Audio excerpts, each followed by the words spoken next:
Oh no, the fufro. The beer. No. I mean, the fufro. Just on him. Get away or time and a chrono.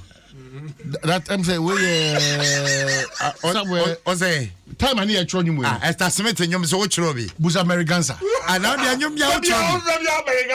Esther Smith. Esther Smith. Me na me ko studio guy no Kumasi me na me ko studio bay. Boy Kokoye France Morris Babyface. Me na me ko studio.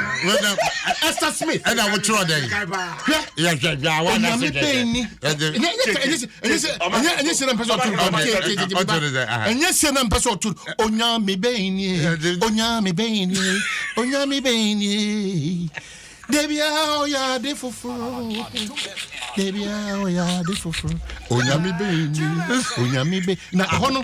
Na more is the baby face cause no. Ebe him too much.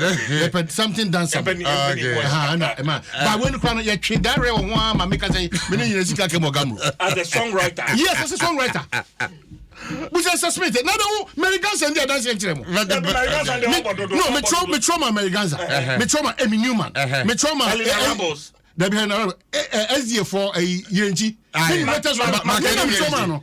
Za. Me na me trauma my. Yes, moja. Now you need to use moja buy. My brother, you people you talk anyhow. Yes, moja the Asante. I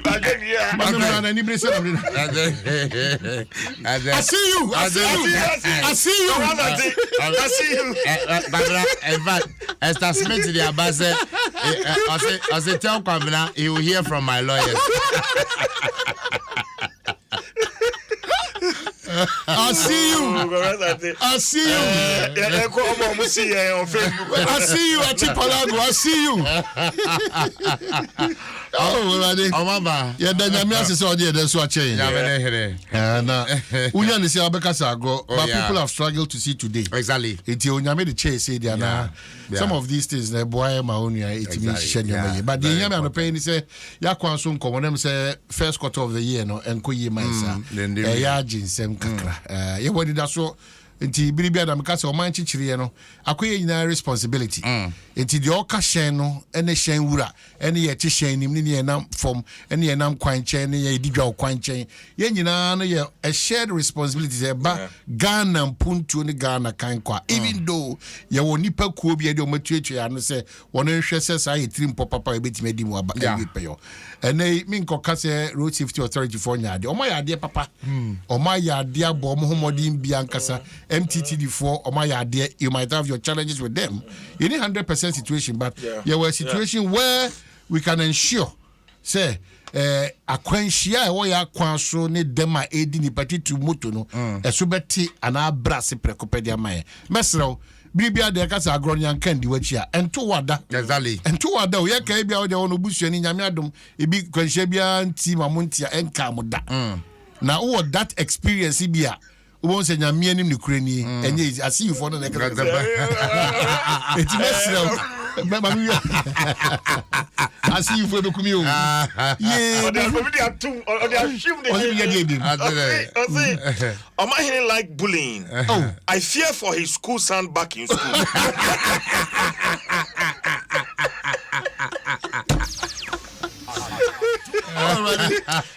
Oh, Johnny. God bless. God bless. I see you. Facebook. I see you. God bless. Thank you very much. Now, when you say, also from Americansa or Srepao. I say, one of the people are why grateful, I want blessing my life. Americansa. It got to a point in time. When you say, number 8. Okay. And I'm turn 4. Yeah, Benny. I would support it. Yeah, Ben, come now. What's a year, Ben?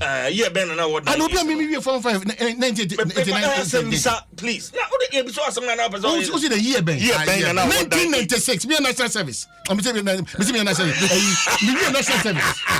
1996. 8. Now Satan Medina now in a bush. And I'm trouble how many days on the issue. Let's deal with the serious issues. What my man pay? Let me can just with you. I can't say how can someone pay say. Say I can't be something. Let's deal with the serious issues. My goodness.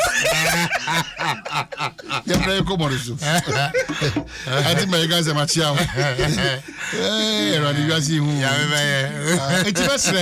Ya kwanso mesre se esonye jojo na fe mensa ma Ghana frontier se petrol ntumu no de aba awia no the next phase na beba nya ne bone so petrol ntumu de eba sa na ne ma bo no de nyame ni mikri na ye bibia wo aye bibia ewo nti ye hwa ketua na of course you made this ankomo nyina ana ne ma bo kra se sia page anopa ya Mikodi weekly edwa akofie the prices of enuane no any nyoma hodu bin akosoro.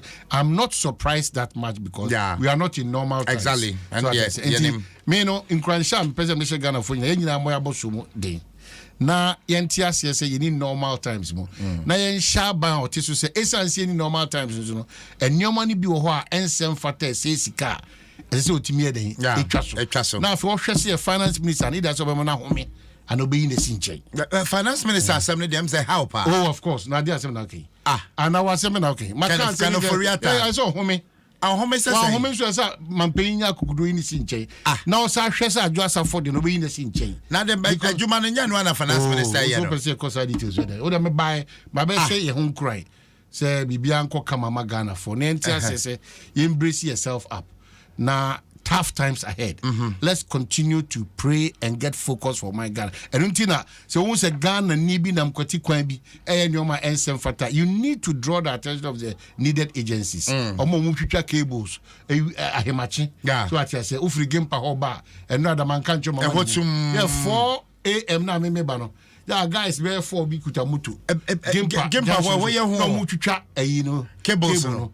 Eti me kwa no me refi mo na me bar say and then water hose na no mo di mam say ana me edin na me say me break me yes me break me share left when I walk yeah but gempa ho na ehu pa yeah gempa ho na so we should take it serious na say kwase ho adu kakra na maybe enjoy na me odum kania na ba ho nte wa yes but me say you know in effect the me chere say ye nyina ye mo aboye ho eni mo bi e odi Ghana wu titu. Some of the customs officers are more port on them. Some of the customs officers are more connival, no more Nsem. Custom officers are more ports. Some of them are more, you know, any conformity or more go to since some Kobia so and national security. But Kwabena no airtime. They say national security and the frustration they give to traders. Too much. Now the go time when na crofo say why? Adai. You know, sa for no na my auction no. Oma no mo dey go but the chit fi flag nyame animnie. Apart from central for yemu binu ntimi enye adwuma se fata mo man no. Areas bi a edi ewu asoman customs immigration anafi airport for no mo no. Ja omu kuen. Yeah. Brutal and me ana efakese nso nipa bi mu a ye recruit omko security agencies omso omko ye defi enkoye mesramo ya ma Ghana ho hian na ma Ghana emran faso no nyina brane na nyina intimate faso no ye de eni na ye koi school for no resource aba BC no o ma shase ye placement na placement na nra me bisa na o se almost o ma wo for no yakoma nto eyem na ye be queue independence square kan ye ni kwan say break emaso itimi queue emaso na I see you from mama stressa wo for I see you na what stressa me ko na Delphina Mwakwa say CJ please don't argue with Omanhene. Exactly my point. He's a songwriter and also can manage you as well. Exactly my point. But I said a songwriter. Song the moody. No, you say even Marco Keku. This one say sleep music. One on the financier. Oza sleep music. Oti we don't know the meko ko. One na one na pare we tia my